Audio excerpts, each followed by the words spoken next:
Jared Moskowitz fires back at Jim Himes on his UFO comments. We've got that and a lot more to talk about today, so get in here. This is Jack with Cosmic Road. I talk about UFOs and the paranormal. Please hit like and subscribe and let me know what you guys think in the comments below. Okay, of course, from Askapole, Matt Laszlo, Moskowitz responds to Himes. We know that there are UAPs they can't explain. Why can't they explain them? Yeah, Jim Himes the other day came out with some really off-key remarks. Just he doesn't know anything about UFOs. He was like dismissing the whole UFO subject. Really unfortunate that you have a sitting congressman making public statements like that, very ignorant of the UFO topic. And Moskowitz is rightly firing back. So I love it. I love it. Jared Moskowitz, of course, is in the House, and he was part of the panel that brought David Grush and the others forward in the UFO hearing. It was an historic moment, and Moskowitz was a big part of that. So Askapole asks, what do you make of House Intel ranking Democrat Jim Himes telling us the UAP investigation is a waste of time? Moskowitz says, what do you think Arrow is going to walk in and be like? Yeah, it's true. I love it. So Moskowitz is totally dissing Arrow. That's just amazing. Yeah, because Himes was like, well, Arrow said there's nothing there, so I guess there's nothing there. Moskowitz says, not so fast, Jim Himes. He goes on, I mean, we know there are UAPs, and we know that there are UAPs they can't explain. Why can't they explain them? Great question, Jared. Great question. Caught our ear. I don't do this deep state nonsense, but no, there is definitely concerted effort by our government, right, to keep information from us. When the stealth helicopters came out of Area 51, right, to go kill Osama bin Laden, nobody knew those helicopters existed. So, he's saying he doesn't buy the deep state nonsense. Does that mean the UFO control group kind of thing, as it pertains to the UFO topic? But at the same time, he is aware that there is a cover-up. So, what are they covering up, Jared? Obviously, there is a control group. Hopefully he will adjust his thinking on that or clarify his thinking on that. Will there be a public UAP hearing ahead of the election? My Republican colleagues have been pushing the speaker on this. They've told me we're going to get a select committee. I signed that letter. It didn't happen. I think right now it looks like it's done. Well, that is really discouraging because we really desperately need a UFO select committee, especially since the NDAA doesn't look all that promising as far as, revamping Schumer rounds or other items. I mean, it's not over yet. It is not done. There is still hope that we could get some real forward progress in the NDAA. But at the moment, it's not looking super optimistic, or at least I am not super optimistic about it. Let me know if you are. If they could get a select committee, a permanent or semi-permanent body within Congress, in the public purview to investigate UFOs with the power of subpoena, that would be amazing. That would be amazing. But he doesn't think it's going to happen. That's about all he had to say. But there you go. Him firing back at Jim Himes. I love it. I love it. Meanwhile, anomalous health threats, health security considerations for UAP. That's right. We've got another Soul Foundation white paper. I can't talk, guys. I can talk. Executive summary. The United States government's recent acknowledgement of UAP has prompted renewed interest in their national security implications. While much attention has focused on the aerospace implications of UAP, the potential health security dimensions remain underexplored. This paper examines assertions in recent UAP legislation, considers hypothetical health threats linked to UAP based on prior reported incidents, discusses the challenges in detecting and managing anomalous health threats in general, and recommends strategies to improve U.S. preparedness for these low probability, high consequence scenarios. And then it goes on to give recommendations, which is what the Soul white papers tend to do. That's what they're geared to do, is making recommendations. And hopefully people will take this seriously. Obviously, there are health effects associated with UAP contact, sometimes for the good. Preston Dennett has a whole video talking about people that have been healed by contact. But of course, the opposite is true too. Sometimes people are hurt by this contact. So yeah, I'll link to this, the Soul white paper, and you can read it at your leisure. Meanwhile, this is an older video, but it was new to me. This gentleman was analyzing the Crabwood crop circle, which is one of the best crop circles ever. I mean, it's just a fabulous crop circle. He has detected what he believes may be some hidden messages within it. And what is this all going to lead to? It begged an equation. I realized really quickly that 59 minus 33 equals 26, which interestingly relates to the number of words that are in the disk. So yeah, I guess he's talking about the number of lines here. I guess that's what he's talking about. Itself. Also, 26 is the number of letters in our English alphabet. But if you multiply these two numbers together, I wonder if anybody can see where I'm going with this. Does anyone not know when the Roswell event happened? That's right, 1947. Later, when I recovered from my shock, I realized that 33% of 59 is 19.47, the hallmark signature of tetrahedral geometry that Holman talks about in the Martian Cydonia region over and over and over again.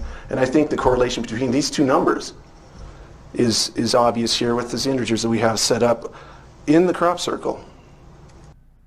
Really interesting hidden messages potentially within that crop circle. Really cool. Let me know what you think. Meanwhile, Danny Sheehan is once again talking about UFO shootdowns, a very important topic. I'm glad he's talking about it. I was convinced that there was, in fact, a very active program on the part of the United States military and the intelligence community to retrieve UFOs. I suspected and still suspect that there was an actual kinetic, they call it kinetic program, of actively engaging in efforts to bring down some of these UFOs so that they could be captured and could be analyzed technologically, and looking toward trying to back engineer their technology so that some kind of a platform could be developed for the projection of U.S. military power on the planet. That's something that we've been hearing about for a long time, is the idea that the control group is shooting down UFOs. And they are doing this apparently to harvest the technology from the UFOs. So my question is, why do the UFOs allow themselves to be shot down? Is it a gift? Is it a donation? What's going on there? Because clearly these are advanced vehicles. If they didn't want to be shot down, well, let's just say theoretically that they couldn't help being shot down, that we were that good, that we were able to shoot them down. At the very least, they are capable, you would think, of retaliation, the likes of which would prevent future shootdowns. So why don't they retaliate? What's going on there? Are they just too goodly to retaliate because we are shooting at the good guys and working with the bad guys? Well, that's actually something that comes up in the chat. The Farsight Institute, the remote viewing group, the Farsight Institute, they did a remote viewing of this, and that is what they concluded. The remote viewers at Farsight claimed that UFOs are being downed as a result of agreements made with the bad ETs, who now have us doing their dirty work for them by shooting down the good ETs, using tech that the bad ETs helped us develop. Thoughts? So yeah, I think that's entirely possible. Of course, it's also possible that there's no good or there's no bad, but there may be agendas that are more pro-human and less pro-human. So we don't know what's going on. That is one of the major reasons if not the major reason. I mean, involving us in a cosmic war potentially, pretty big, pretty major reason. But one of the major reasons why we need UFO disclosure, full UFO disclosure, rip off all the band-aids, because whoever is doing this needs oversight. We can't trust them to be doing the right thing because they've been doing some shady stuff all this time. So we need UFO disclosure. This group needs oversight, or these groups need oversight. You know, if that means we need to give amnesty to these people, then I guess that's what we need to do in order to prevent humanity from being involved in a cosmic war. At least that's my take. I don't know if all sins can be forgiven, however, but at least it's a starting point. Hey, that's my take, guys. Let me know what your take is in the comments below. UFO Shootdowns is also something that Mike Herrera talks about, and he's got a brand new interview on UAP GERB. I haven't had time to watch the full thing yet, but I'll get back to you with some thoughts on it when I have. Either way, I'll link to it below, and you can watch Mike Herrera's new interview on UAP GERB. Meanwhile, check out this awesome dragon UFO posted by Latchkey Hustle. This is amazing, guys. A terrific dragon UFO. Boom! Look at that, guys. That is an amazing dragon UFO. Of course, dragon UFOs, that's what Dr. Robert Shipe of California calls them, because he at first thought they were dragonflies. But it turns out, nope. They are UFOs, and they love to buzz our aerial vehicles, especially our military and police vehicles. And this, of course, is the LAPD.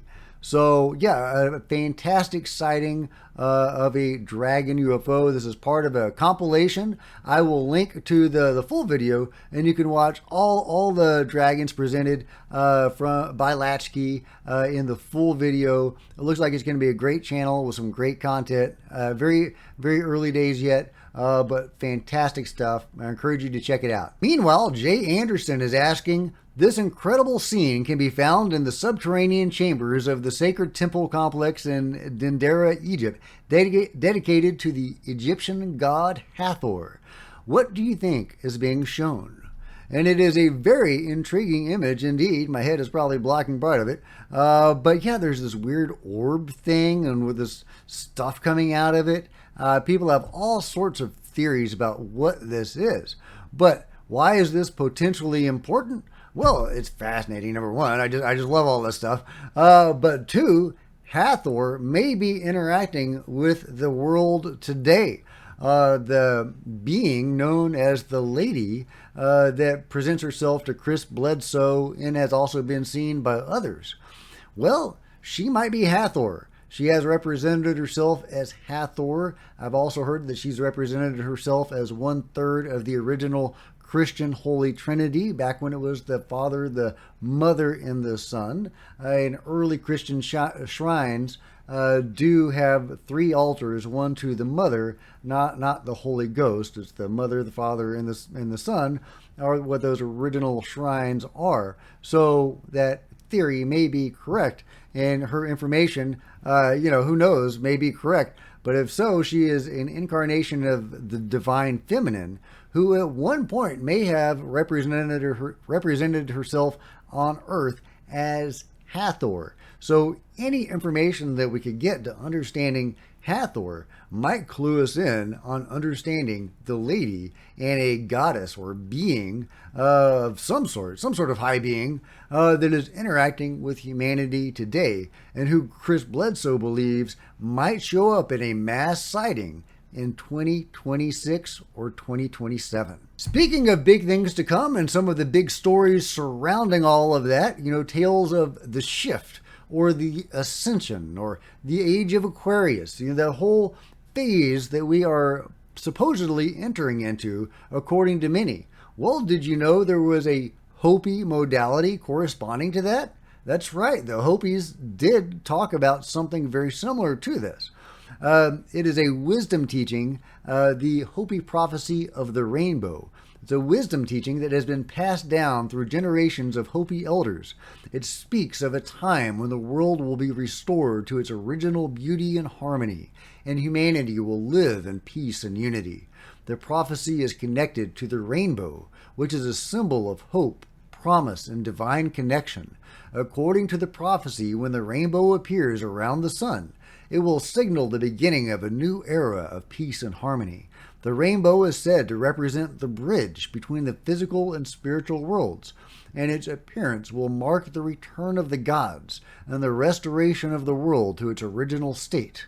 The Hopey prophecy of the rainbow is also connected to the idea of the fifth world, which is a time of great transformation and renewal. According to Hopey teachings, we are currently living in the fourth world, which is a time of great darkness and chaos.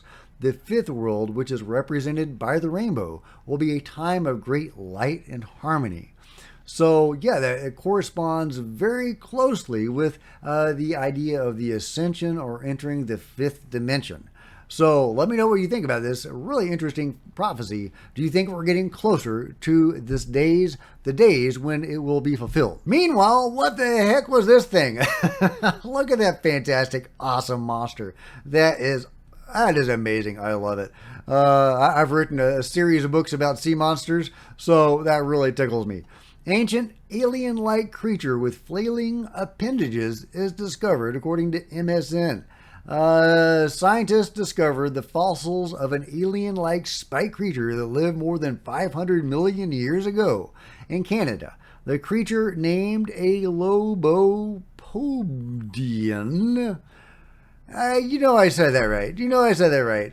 Was among 10,000 fossils found in the tulip beds at Yoho National Park in 1983, but had remained unidentified until now.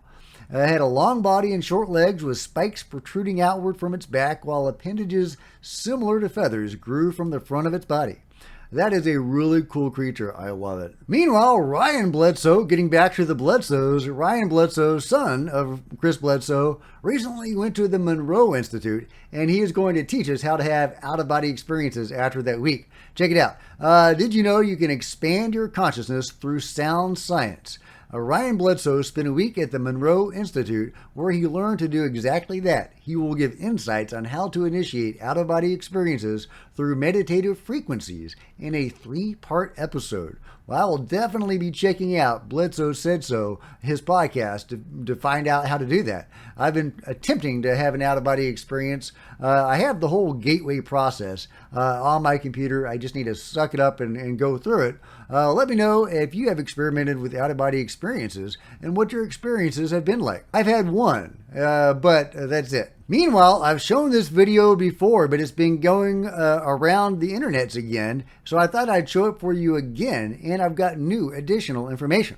Okay, so check it out. This is just an awesome UFO, an underwater UFO, surprising this squid that's just trying to hang out in the deep water, saying, "Leave me alone, UFO," but that UFO is not leaving it alone. It is streaking right by it. A wonderful, amazing sighting of some anomalous object deep under the water. But guess what? John Bell of Real Florida UFO has had very similar drier objects that have shown up at his place. Look at that. This is a capture from one of John's videos showing just the same exact shape of whatever this is. And obviously a lot of these vehicles seem to be transmedium, so it's no great stretch of the imagination to imagine one of these going into the water and surprising a squid. And he's got more. Here's another one. And here's another one.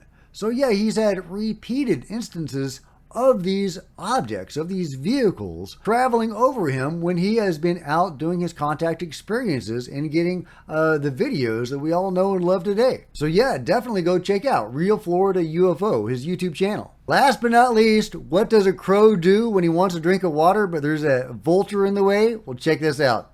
Check this out, guys. He knows what's going on. Well, watch. Wait for it. Wait for it. That is a smart crow. I love it. Let me know what you think about this super smart crow in the comments below and everything else covered today. And if you've enjoyed this video, please give me a big thumbs up. I sure would appreciate it. Smash the like button and the bell to be notified of future videos. You don't want to miss a thing.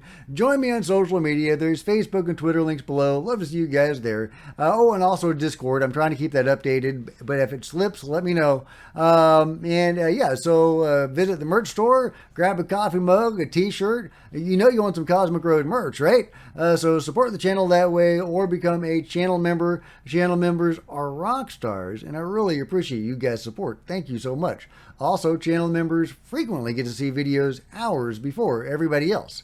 Meanwhile, there are plenty of other videos on the channel, and I'll see you guys next time. This is Jack with Cosmic Road, signing out.